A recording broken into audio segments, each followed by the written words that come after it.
Hi, my name is Marwan, and this is my game critique on Valorant and the use of mechanics and techniques that Riot Games uses to bring their players back into the game.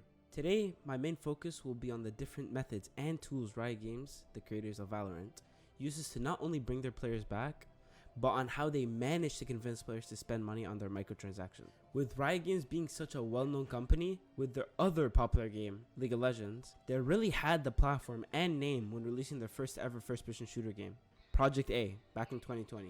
Releasing their open beta to the game back in April 7, 2020, the game was a hit, using its mix of game mechanics that some could say was referenced from previous popular shooter games. Today, I'll be your gate to the different things Riot Games did with their game to make it so successful. Starting off with Valorant agents. One of the main reasons Valorant was considered such a different and excellent first-person shooter game was because of their agent. Every single agent has a different role than the other, and each agent has different game mechanics. In a game like Valorant, a 5v5 shooter, it is required that the team is built on a good set of agents in order to win the game. Different maps require different agents and abilities, while others require the team to work together ability-wise in order to achieve the win. Now for today, I'll be only using two agents as an example, those being Reyna and Skye. Two big agents who host different roles and uses in the game. Starting off with Reyna, who's a solo player who is mainly set to enter the bomb site first and use her abilities to hold combat alone with only the help of her heals and her ghost orb, which is only obtained by getting kills. Meanwhile, we have Skye, who is meant to be a team player using her bird flashes to help the team enter the site. At the same time, she has her team heal, which is used to heal the team in stressful situations. Both agents have different needs, and that is one of the reasons why Riot Games have succeeded with the first-person shooter. Next, the gun and shooting mechanics in the game. Unlike Overwatch or Rainbow Six Siege, where the guns you get are based on the agent you're currently playing, in Valorant, it is done differently. You're granted with an in-game shop, which uses the in-game currency system calculated by each round's performance. With this store, players have the choice of their gun, and each new round makes it more reliant on your skill with that gun. Although, I do have to mention,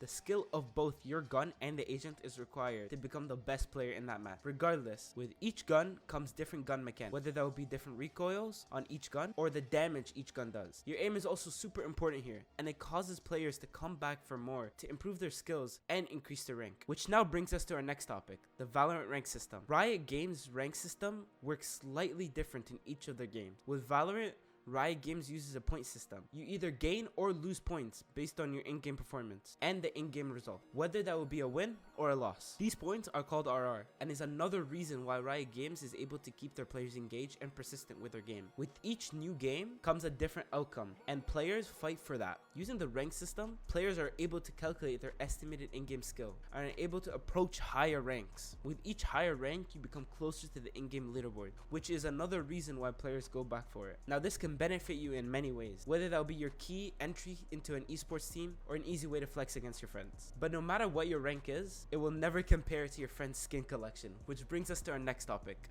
in-game skins and purchases. Riot Games is well known when it comes to convincing their players to spend hundreds, even thousands of dollars on microtransactions for their amazing artwork. Now, don't get me wrong, these skins look amazing and sometimes can convince you that you have a little competitive advantage. You don't. But Riot Games uses these techniques to keep their players coming back to their game. Starting off with their store, they have daily skin rotations, with each day bringing 5 different skins that you don't currently have in your collection. A system like this, which could be referenced from Fortnite, not only brings back players every day to check up on their shop, but keeps players excited for new releases and makes players save their yummy Riot points for the new skin bundles. Now, for you sad brokies in this classroom, Riot Games has you covered with their all new night market. This cool new thing where every 2 to 3 months brings you 6 discounted skins, which isn't always the best skin, but this keeps players on the edge of their seat, with each new market approaching, making players to spend more money on their new discounted skins and bundles. Now lastly, with the concern that everyone has with an open community like Valorant, their toxicity and how Riot Games punishes these inappropriate behaviors. Don't worry, Riot has you covered. Maybe. Riot Games forces you to agree with being on the positive side in the game when you first sign in. Therefore, you have to accept whatever punishment Riot Games throws at you. Riot Games hands out 10, 15, 20, 30 minute bans for first time offenders, and then up to a year even a permanent ban for repeated offenses, which is a good thing for most players and keeps players in a safe mindset. But sadly, a lot of players tend to bypass this ban by creating new accounts over and over again. Riot has been battling this issue since the release of their game, and it doesn't seem to be coming to a fix anytime soon. Now, my point has been made. Riot Games has created a very successful game, and it doesn't seem like it's gonna come to an end anytime soon. They've mastered the skills. They have mastered the skills to keep their players more engaged with their game and new content by using the skills of their new agents and abilities, and at the same time using and improving their in-game rank system. Riot Games' new first-person shooter, to say the least, has done a great job. Thank you so much for watching my critique on Valorant. I hope you have a very good day.